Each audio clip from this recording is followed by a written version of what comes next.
Hello students, good evening to all of you. आज मैं आपको लाइंस एंड एंगल्स में जो आपका थर्ड पार्ट है वो मैं आज आपको बताऊंगा। इसके पहले मैं आपको प्रीवियस जो भी टॉपिक हैं लाइंस एंड एंगल्स में वो बता चुका हूँ। ये लास्ट पार्ट है, इसके बेस पे आप 6.3 आसानी से सॉल्व कर पाएंगे। तो आइए देखते हैं theorem 6.7। The sum of angles of a triangle is 180 degree. Means ये कह रहा है कि जो भी एक हमारा ट्रायंगल होता है उसमें जितने भी 3 एंगल्स होते हैं, कितने एंगल होते हैं 1 2 3, इनका सम क्या होता है 180 डिग्री। ये आपको प्रूफ करना है। तो सबसे पहले आपको क्या है, गिवन है एक triangle P Q R. Okay, triangle है, ट्राई मतलब 3, तो 3 एंगल होंगे। मैं इसको ले लेता हूं एंगल 1, एंगल 2 और ये आपका angle 3। Okay, angle 1, angle 2, angle 3। तो आपका एक ट्रायंगल हो गया, ट्रायंगल पी क्यू आर, जिसमें मैंने एंगल 1, एंगल 2, एंगल 3 ये कंसिडर कर लिया है। और सबसे बड़ी चीज़ आपको ये पता होनी चाहिए, जब भी आप कोई थ्योरम प्रूफ करते हैं तो आपको कुछ ना कुछ कंस्ट्रक्शन करना पड़ता है। मैक्सिमम टाइम पे आप देखेंगे कि आप कुछ कंस्ट्रक्शन करेंगे जिसके थ्रू आप उस थ्योरम को प्रूफ करेंगे। तो इसमें हमको प्रूफ क्या करना है, सबसे पहले क्या आपका दिया है कि sum of the angles of triangle, मतलब angle 1 plus angle 2 plus angle 3 equal to 180 degree. ये आपको प्रूफ करना है। अब ये सोचिए कि मैं इसके पहले आपको पैरेलल लाइन का कॉन्सेप्ट पढ़ा चुका हूं। ओके, ये चीज मैंने आपको बता दी है, कौन कौन से एंगल इक्वल होते हैं, अल्टरनेट और जो भी आपको और को इंटीरियर करस्पॉन्डिंग सारे बताए गए हैं। तो अब आपको आपके इस समय आपके ये दिमाग में चलना चाहिए कि हो सकता है यही कुछ कॉन्सेप्ट लगे। तो सबसे पहले हम क्या करेंगे, कंस्ट्रक्शन में क्या करेंगे, draw a line A B, या ड्रा लिख लेते हैं हम, draw A B. A B क्या है, लाइन है, A B line through P. ठीक, draw A B line through P, जो पी से पास करेगी, and parallel to Q R, parallel to Q R means that जो हम लाइन ड्रा करेंगे ए बी वो क्या होगी, क्यू आर के पैरेलल होगी। तो हम एक लाइन क्या करते हैं, कंस्ट्रक्ट कर देते हैं, ड्रा कर देते हैं, जो कि क्या होगी, पी से पास करेगी, जो कि पी से पास करेगी। ओके, इसको हम नेम दे देते हैं ए और बी। ओके, एक ए बी लाइन हमने ड्रा कर ली जो कि पैरेलल है क्यू आर के। उसके बाद अब हम प्रूफ करेंगे। तो सबसे पहले आप देखिए कि जो आपका अभी आप कर चुके हैं 1 2 3, अब ये जो एंगल बन रहा है आपका ए पी क्यू, इसको हम दे देते हैं नेम 4 और इसको कंसीडर कर लेते हैं 5। ओके, आपने देख लिया। अब देखिए आप कि ये दोनों लाइन आपस में पैरेलल है, मींस दैट आपको समझाने के लिए मैं लिख रहा हूं A B parallel to Q R, है ना, A B parallel to Q R है, और यहाँ पे ये बी लाइन है, ये आपकी क्यू आर लाइन है, और ये जो लाइन आ रही है ये इंटरसेक्टिंग लाइन है, इंटरसेक्टिंग लाइन है, इसको इंटरसेक्ट कर रही है। इसका मतलब कि ये जो एंगल ये बना है एंगल 4, और आपका ये जो एंगल बन गया है ये 2, ये आपका क्या हो जाएगा, इक्वल हो जाएगा। क्या हो जाएगा, इक्वल हो जाएगा, एंगल 4 और एंगल 2। और इसी तरीके से आपका जो ये लाइन कट कर रही है यहाँ पे, जो ये एंगल है इसके साथ, और ये एंगल क्या हो जाएंगे, 5 और 3 भी क्या हो जाएंगे, इक्वल हो जाएंगे। और आपको मैं बता चुका हूं कि ये कौन से होते हैं एंगल, अल्टरनेट इंटीरियर एंगल, क्योंकि दोनों पैरेलल लाइन के अंदर हैं और ये अल्टरनेट है, एक इस तरफ है लाइन के और एक इस तरफ है। तो ये क्या हो जाएगा, angle 2 equal to angle 4, angle 2 equal to angle 4 and angle 3 equal to angle 5। Angle 3 equal to angle 5। और इसमें क्या रीजन लिखेंगे आप? अल्टरनेट इंटीरियर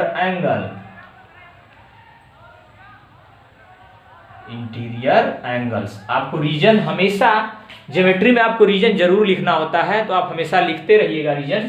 तो ये क्या हो गया? Alternate interior angles.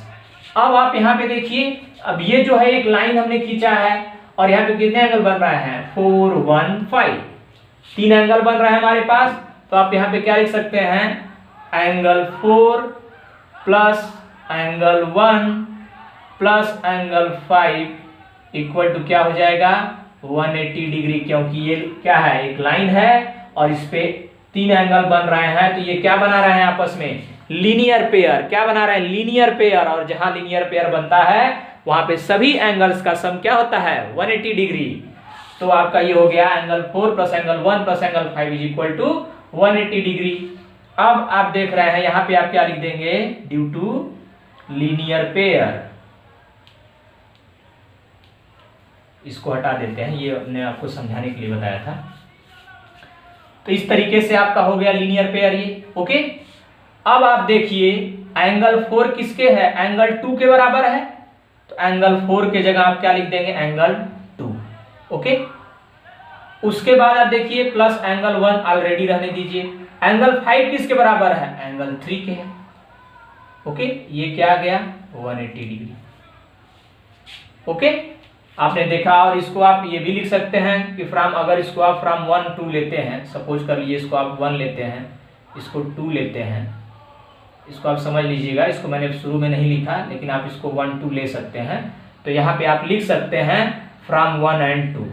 क्या लिख सकते हैं? From 1 and 2।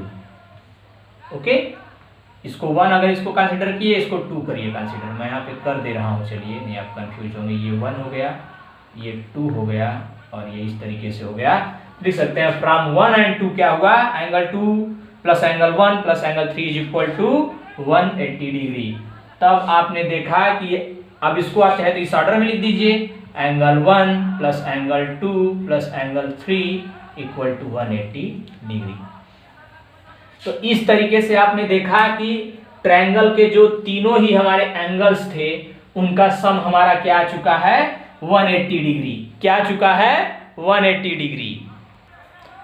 तो इस तरीके से आपने ये देख लिया कि angle 1 angle 2 plus angle 3 equal to 180 degree हो गया। आप यहाँ चाहें तो फ्रॉम 1 एंड 2 लिख भी सकते हैं, नहीं तो आपको ऊपर दिख रहा है, कोई प्रॉब्लम नहीं होगी। अब हम नेक्स्ट थ्योरम देखते हैं। तो नेक्स्ट थ्योरम हमारा 6.8 है। If a side of a triangle is produced then the external angle so formed is equal to the sum of 2 interior opposite angles.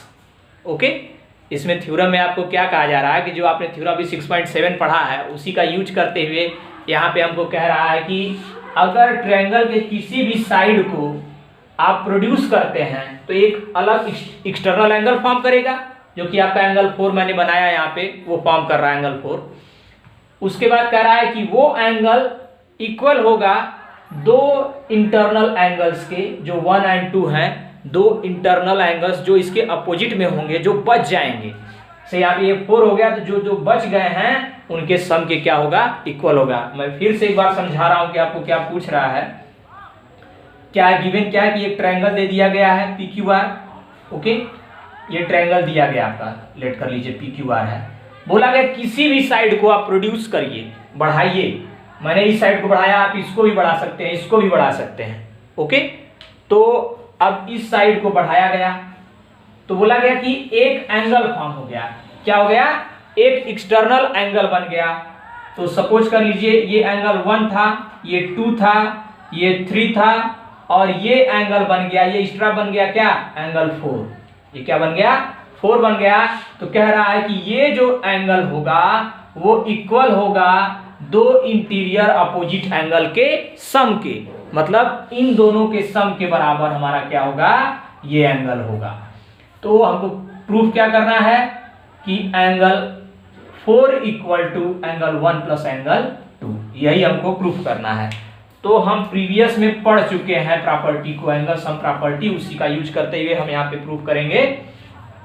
तो सबसे पहले आप देखिए कि आपका क्या होगा, यहाँ पे देखिए पॉइंट आर पे, पॉइंट आर पे देखिए, तो पॉइंट आर पे आप देख रहे हैं कि angle 3 plus angle 4 equal to आपका कितना है 180 डिग्री।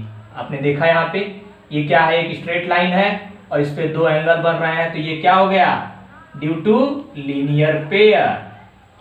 क्या हुआ, ड्यू टू लीनियर पेयर आपका angle 3 plus angle 4 is equal to क्या हो गया 180 डिग्री। इसको 1 लेट कर लेते हैं, ये आपकी इक्वेशन 1 बन गई एक तरह से। नेक्स्ट आप देखिए तो angle 1 plus angle 2 plus angle 3, angle 1 plus angle 2 plus angle 3 equal to ये भी क्या है 180 डिग्री है। और ये कैसे है, अभी आपको मैंने पढ़ाया angle sum property. Angle sum property की 3 एंगल का सम कितना होगा 180 डिग्री। तो एंगल सम प्रॉपर्टी से आपका ये हो गया। अब आप ये देखिए कि आप देख रहे हैं कि angle 3 plus 4 equal to 180 degree, angle 1 plus angle 2 plus angle 3 equal to 180 degree, दोनों ही किसके बराबर हैं 180 डिग्री के। तो फ्रॉम 1 एंड 2 आप क्या कह सकते हैं कि इनका राइट साइड बराबर है तो लेफ्ट साइड भी बराबर होगा। तो क्या कह सकते हैं आप, angle 3 plus angle 4 equal to angle 1 plus angle 2 plus angle 3। ये कैसे हुआ, from 1 and 2। Okay, from 1 and 2 से क्या होगा कि आपका angle 3 plus 4 equal to angle 1 plus angle 2 plus angle 3। Okay, अब आप देख रहे हैं कि आपको angle 4 is equal to 1 plus 2 proof करना था। अब आप एंगल 3 को इधर ले जाएंगे अगर, तो क्या हो जाएगा आपका angle 4 equal to angle 1 plus angle 2 plus angle 3, और ये भी एंगल 3 उधर जाके क्या होगा एंगल 3 माइनस में हो जाएगा। इधर प्लस होता है दूसरे साइड जाता है तो क्या हो जाता है माइनस हो जाता है। इधर अगर मल्टीप्लाई होता है तो इधर क्या हो जाता है डिवाइड हो जाता है। तो इस तरीके से आपने देखा किसी सेम में से कोई भी सेम चीज अगर माइनस किया तो क्या होगा 0 हो जाएगा।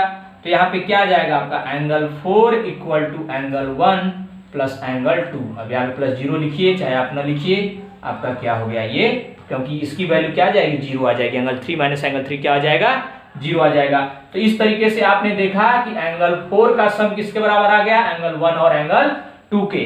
तो इस तरीके से जो आप यहाँ पे प्रूव कर रहे हैं वहां पे आपको हो सकता है 2 एंगल दिए हो, तीसरा फाइंड आउट करना हो, कोई 2 हो कहते हैं एक्सटर्नल फाइंड आउट करिए, एक्सटर्नल दिया हो इसमें से एक दिया हो कह दीजिएगा फाइंड आउट करिए। मैं आपको कॉन्सेप्ट बता रहा हूं, इसको आप नोट डाउन करिए, मैं आपको कॉन्सेप्ट बता रहा हूं, आपका क्या है अब इसको समझ के क्वेश्चंस को सॉल्व करना। तो अब आइए एक प्रॉब्लम देखते हैं। If QT is perpendicular to PR and angle TQR is equal to 40 degree and angle SPR equal to 30 degree. ये आपका 30 डिग्री है, ये 40 डिग्री है, आपको फाइंड करना है x और y। तो आप एंगल सम प्रॉपर्टी पढ़ चुके हैं, तो इसके आगे आपको क्या करना है उसी प्रॉपर्टी का यूज करना है या एक्सटीरियर एंगल प्रॉपर्टी का यूज करना है और आपको सॉल्व करना है। तो सबसे पहले हम देखते हैं in triangle QTR, in triangle QTR। तो इस ट्रायंगल में आप देख रहे हैं तो क्या क्या है, एक एंगल है 90 डिग्री प्लस एक एंगल है 40 डिग्री प्लस एक एंगल है आपका x degree is equal to क्या हो जाएगा 180 डिग्री। और आपको ब्रैकेट में क्या लिखना है यहाँ पे angle sum property of triangle, angle sum property of triangle. Okay, तो इस तरीके से आप देख रहे हैं कि एंगल सम प्रॉपर्टी से अब इसको आप जोड़ेंगे 130 और वो उधर जाएगा तो x इज इक्वल टू क्या आ जाएगा 180 माइनस 130 डिग्री। ये आप देख रहे होंगे कि आपका ये क्या हो गया है 9 4 13, तो आपका 130 डिग्री उधर ट्रांसफर हुआ, x इज इक्वल टू क्या आ गया आपका 50 डिग्री। तो आपकी x की वैल्यू निकल चुकी है 50 डिग्री। अब आप इस ट्रायंगल में देखिए PSR में आप देखिए तो ये है आपका एक्सटीरियर एंगल। क्या है एक्सटीरियर एंगल। तो आप देख रहे हैं यहाँ पे कि PRS में जो एंगल Y है, जो एक्सटीरियर एंगल है, वो किसके किसके बराबर है? 30 डिग्री के और x के, 30 प्लस x के। तो आप देख रहे हैं कि angle PSQ equal to 30 degree plus x, 30 plus x। और ये किससे है? आपने जो थ्योरम पढ़ा है 6.8, उसकी वजह से आपने जो पढ़ा है एक्सटीरियर एंगल थ्योरम, उसकी वजह से आपका क्या है, तो हम यहाँ पे लिख देते हैं थ्योरम 6.8। आपको यहाँ पे पूरा डिफाइन करना पड़ेगा कि एक्सटीरियर एंगल प्रॉपर्टी, या तो आप लिख सकते हैं exterior angle property, exterior angle property. Okay, तो इस तरीके से आपका x कितना है? 50 डिग्री। तो एंगल PSQ नहीं लिखते हैं यहाँ पे, डायरेक्ट हम क्या लिखते हैं? एंगल PSQ कितना दिया हुआ है आपका? ये दिया हुआ है y डिग्री, तो इज इक्वल टू हो जाएगा 30 प्लस 50 इज इक्वल टू कितना हो जाएगा? 80 डिग्री। तो y इज इक्वल टू क्या आ गया? 80 डिग्री। इस तरीके से आपने देखा कि x is equal to 50 degree और y is equal to 80 degree.